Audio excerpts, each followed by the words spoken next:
Hello friends, welcome back to my channel. അങ്ങനെ മഞ്ചാടി സുശീല കിടക്കുന്ന ഹോസ്പിറ്റലിൽ എത്തിയെങ്കിലും ഐസിയുലായ സുശീലയെ കാണാൻ നഴ്സുമാരും അനുവദിച്ചില്ല.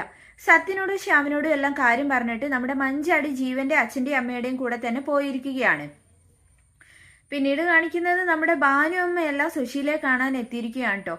അപ്പോഴാണ് മഞ്ചാടി സുശീലയെ കാണാൻ വന്നിരുന്നെന്നും ആസിഫിനെ വിളിച്ചു പറഞ്ഞ് ജീവൻ രാജിനെ ആ രാത്രി തന്നെ ആ ഒരു തുരുത്തിൽ നിന്നും തോണിയിൽ കൊണ്ടുവരാനുള്ള ആ ഒരു പ്ലാന് പറഞ്ഞത് സുശീലയാണെന്നുള്ള കാര്യം നമ്മുടെ സത്യനും അതേപോലെ തന്നെ ശ്യാമും സോനയോടും ഭാനുഅമ്മയോടും പറയുന്നത്.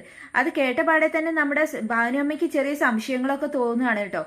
കാരണം പ്രത്യേകിച്ച് വലിയ പ്രശ്നങ്ങളൊന്നും ആരും വിവാഹം മുടക്കാനൊന്നും വേണ്ടി ചെയ്യുന്നില്ല. ഇപ്പൊ എല്ലാരും തന്നെ സംയമനത്തിലാണ്.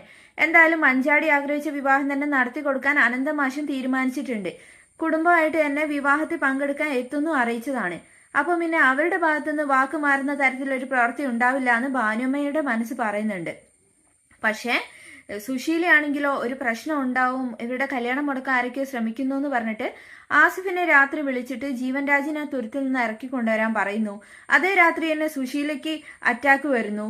ജീവൻ രാജും ആസിഫും കൂടി വെള്ളം മറിഞ്ഞ് ആ കായലിൽ പെടുന്നു. ആസിഫ് കരയ്ക്ക് എത്തുകയും ജീവൻ രാജിനെ കാണാതാവുകയും ചെയ്യുന്നു. എല്ലാം കൂടി ആലോചിച്ചിട്ട് നമ്മുടെ ഭാനുമ്മയുടെ ആ ചെറിയ ബുദ്ധി തന്നെ പലതും സുശീലയായിട്ട് കണക്റ്റഡ് ആണെന്നും സുശീലയുടെ ഈ ഒരു അറ്റാക്ക് ഒരു പക്ഷേ അവളുടെ സ്ഥിരം അഭിനയത്തിന്റെ ഭാഗമായിരിക്കാം എന്നും എല്ലാം നമ്മുടെ ഭാനുമ്മയുടെ മനസ്സിലൂടെ പോകുന്നുണ്ട്. പക്ഷെ ഈ ഒരു സാഹചര്യത്തിൽ അത് തുറന്നു പറയാനും നമ്മുടെ ഭാനുമ്മ തയ്യാറാവുന്നില്ല കേട്ടോ.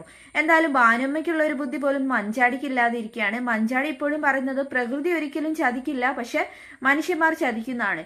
ഇൻഡയറക്റ്റ് ആയിട്ട് മഞ്ചാടി പറയുന്നത് തന്റെ വീട്ടുകാർ ആസിഫിനെയും അതേപോലെ തന്നെ ജീവനെയും അപകടപ്പെടുത്താൻ വേണ്ടിയിട്ട് എന്തോ ഒരു കാര്യം ചെയ്തു, അതിന്റെ പരിണിത ഫലമായിട്ടാണ് ജീവൻ ഇപ്പൊ മിസ്സിംഗ് ആയിരിക്കുന്നത് എന്നൊക്കെയാണ്. എന്നുവെച്ചാൽ ഈ ആ ഒരു കായലിന്റെ അടിയിൽ കൂടെ വന്നിങ്ങായിട്ട് ഇവരുടെ തോണി ഇറക്കി വിട്ട് ജീവനെ വെള്ളത്തിൽ തള്ളി ഇടാനൊക്കെ തന്റെ വീട്ടുകാർ ശ്രമിക്കും. അങ്ങനെയൊക്കെയാണ് മഞ്ചാടി ചിന്തിക്കുന്നത്. മഞ്ചാടിക്ക് പോയി ഒട്ടും വിവരമില്ലാതെ ആയിരിക്കുകയാണ്. കാര്യങ്ങളെല്ലാം ഒരു വശത്ത് ഇങ്ങനെ പോവുകയാണ്. മഞ്ചാടിയെ കാണുന്നതെന്നും പറഞ്ഞിട്ട് അനന്തമാഷി വീട്ടിൽ നിന്ന് നമ്മുടെ ഇന്ദ്രന്റെ കൂടെയാണ് പുറപ്പെട്ടിട്ടുള്ളത് കേട്ടോ. ഇന്ദ്രനാണെങ്കിലോ വാക്ക് കൊടുത്തിട്ടുണ്ട് മഞ്ചാടിയെ കാണിച്ചു കൊടുക്കാന്ന്. ഇതേ സമയത്ത് വീട്ടില് മഞ്ചാടിയുടെ കാര്യത്തിൽ ഇപ്പൊ പ്രത്യേകിച്ച് തീരുമാനമൊന്നും ആവില്ല. ജീവൻ തിരിച്ചു വന്നാലല്ലേ അതിലൊരു തീരുമാനം എടുക്കേണ്ടതുള്ളൂ. അമ്പിളിക്കാണെങ്കിലോ എത്രയും പെട്ടെന്ന് തങ്ങളുടെ ഭാഗം വാങ്ങിയിട്ട് പുതിയൊരു വീടുണ്ടാക്കി അങ്ങോട്ട് താമസം മാറി സ്വന്തമായിട്ടുള്ള ജീവിതം കെട്ടിപ്പടുക്കണം എന്നാണ്. അതിനുവേണ്ടി തിരികെ എത്തിയ അനന്തമാഷിനെ അവള് നിർബന്ധിക്കാണ്. അച്ഛാ, അമ്മയുടെ ഇതായി കിട്ടിയ ആ സ്വർണം ബാങ്ക് ലോക്കറിൽ വെറുതെ ആർക്കും ഉപകാരം ഇല്ലാതെ കിടക്കുകയല്ലേ, അത് അച്ഛൻ പണയം വെച്ചിട്ട് അതിൽ നിന്ന് കിട്ടാവുന്നിടത്തോളം പണം അച്ഛൻ രഘുവേട്ടന് കൊടുക്കണം. രഘുവേട്ടൻ ഒരു ബിസിനസ് തുടങ്ങാൻ അത് സഹായിക്കുന്നു പറയാം കേട്ടോ. ഇതേ സമയത്ത് അവിടെ അനുപമയും അതേപോലെ തന്നെ ദയയും ചീരും എല്ലാവരും ഉണ്ട്. ഇത് കേട്ടപാടെ നമ്മുടെ ദയ കൊടുവാളെടുത്തു. അമ്മയുടെ വീതം അങ്ങനെ രഘുവേട്ടന് മാത്രമായിട്ട് കൊടുക്കുന്നേ, അത് ലോക്കറിൽ നിന്ന് എടുക്കുകയാണെങ്കിൽ അതിന്റെ ഒരു വീതം എനിക്ക് അർഹതപ്പെട്ടത് എനിക്ക് കിട്ടണം. അമ്മയുടെ ഓർമ്മ നിലനിർത്താൻ അതെനിക്ക് വേണമെന്ന് പറയാം കേട്ടോ. അത് കേട്ടതും നമ്മുടെ ചീരു പറഞ്ഞു, എല്ലാവർക്കും അച്ഛൻ ഏതെങ്കിലും രീതിയിലൊക്കെ പണം കൊടുത്ത് സഹായിച്ചിട്ടുണ്ട്. പക്ഷെ എനിക്കും വിനിയേട്ടന് എന്താ കിട്ടിയിട്ടുള്ളത്? ഞങ്ങൾ ഇതുവരെ ഒന്നും ആവശ്യപ്പെട്ടിട്ടുമില്ല, ഞങ്ങൾക്കൊന്നും കിട്ടിയിട്ടുമില്ല എന്ന് പറയാം കേട്ടോ. ചീരു പറഞ്ഞത് യാഥാർത്ഥ്യമാണ്. കാരണം അനുപമയ്ക്കാണെങ്കിൽ ആ വീട് കിട്ടി, ദയക്കാണെങ്കിൽ ഒരു 20 ലക്ഷം കൊടുത്തു, രഘുവിനാണെങ്കിൽ പണ്ടുണ്ടായിരുന്ന ആ കടമൊക്കെ വീട്ടാനും അനന്തമാഷിനെയാണ് പണം കൊടുത്തിട്ടുള്ളത്. മഞ്ചാടിക്കും ചിലങ്കയ്ക്കും മാത്രമാണ് ഇതിൽ കാര്യമായിട്ടൊന്നും കിട്ടാതിരുന്നത്. എന്തായാലും പക്ഷെ അതൊന്നും കേട്ട് ആരും പിന്മാറാനില്ല. ദയക്ക് എന്തായാലും വീതം വേണമെന്ന് തന്നെയാണ് വാശിയിലാണ്. അമ്പിളി പിന്നെ വിട്ടുകൊടുക്കുവോ? ഇത്രയും കാലം രഘുവാണ് ഈ വീടിന്റെ എല്ലാ കാര്യങ്ങളും നോക്കിയത്. അതുകൊണ്ട് രഘുവേട്ടന് അർഹതപ്പെട്ടത് കിട്ടിയേ തീരുമെന്ന് പറഞ്ഞാൽ അമ്പിളി പിടിച്ച് വിടിയാലെ നിൽക്കുകയാണ്. അനുപമ മാത്രം ഒന്നും പറയാതെ നിൽക്കുന്നുണ്ട് കേട്ടോ. മഞ്ചാടിയോ ഏത് സമയം അവളുടെ വീതം ചോദിച്ചു വരും എന്നുള്ള കാര്യം അനന്തമാഷിന് അറിയാം. അങ്ങനെ അനന്തമാഷാണെങ്കിലോ മക്കള് തമ്മിൽ സ്വത്തിന്റെ പേരിൽ ഇങ്ങനെ അടി പിടിക്കുന്നത് കണ്ടിട്ട് അനന്തമാഷ ആകെ മനസ്സ് തളർന്നിരിക്കുകയാണ്.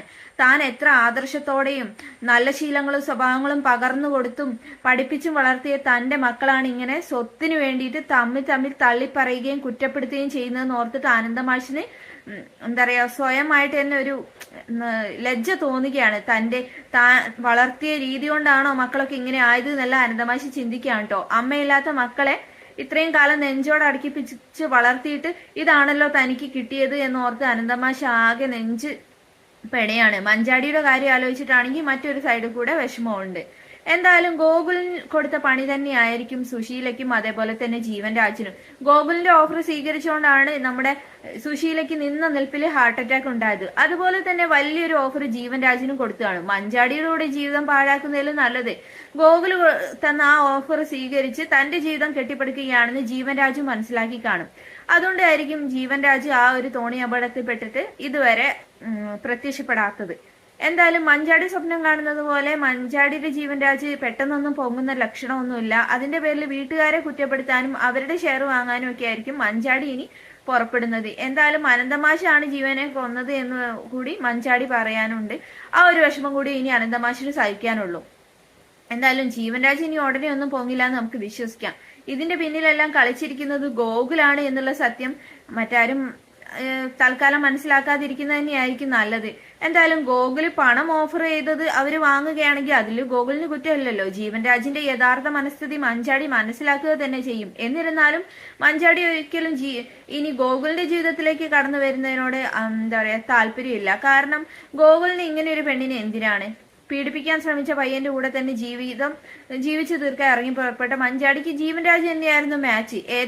ജീവിതത്തിലെ ഏതെങ്കിലും ഒരു ഘട്ടത്തിൽ അവർ ഒരുമിച്ച് ജീവിച്ചാൽ പോലും ജീവൻ രാജ് തന്റെ തനി സ്വഭാവം പുറത്തെടുക്കുന്നുള്ള കാര്യം ഉറപ്പാണ്. മറ്റൊരു രക്ഷയില്ലാതെ ഇപ്പൊ മഞ്ചാടി പറയുന്നത് കേൾക്കല്ലാതെ തനിക്കൊരു വഴി ഇല്ലാത്തത് കൊണ്ട് മാത്രമാണ് താൻ ഈ രജിസ്റ്റർ മാരേജിന് ഒരുങ്ങുന്നതെന്ന് ആസിഫിനോട് ജീവൻ രാജ് തുറന്നു പറഞ്ഞതും കൂടിയാണ്. എന്തായാലും വീണ്ടും കാത്തിരിക്കാം അടുത്ത വീഡിയോയ്ക്കായി. Thanks for watching my channel.